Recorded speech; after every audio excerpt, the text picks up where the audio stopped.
أول مرة منذ 2010 من شهر ونص. الحمد لله السيد رئيس مجلس الوزراء أعاد تشكيل اللجنة، ودي كانت لازم تكون موجودة، ودي بتضم كل جهات الدولة، وزارة الآثار، وزارة الخارجية، كل الجهات الأمنية، شخصيات ذات خبرة وعلاقة وطيدة بالآثار والقانون الدولي، بحيث لما يبقى نتعامل كدولة وحدة واحدة في مواجهة استرداد الآثار. حضرتك شفت ان احنا مؤخرا الحمد لله في آخر شهرين ثلاثة جت مجموعة كبيرة من الآثار رجعت مصر، في مجموعة أكبر راجعة الفترة اللي جاية إن شاء الله.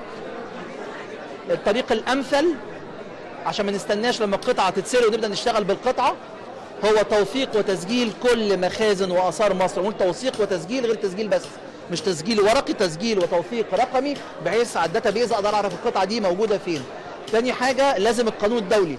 القانون الدولي هي اللغه التي يعترف بها، لان قانونك غير مطبق في الدول الثانيه، فكل مره القضيه بتختلف على حسب الدوله اللي فيها المشكله. فده ملف احنا مهتمين جدا بيه، وعشان كده انا ما اكتفيتش وزاره الاثار اللي تشتغل على الملف، ومعانا دلوقتي كل الجهات الامنيه والرقابيه ووزاره الخارجيه ووزاره العدل، وان شاء الله الملف ده يشهد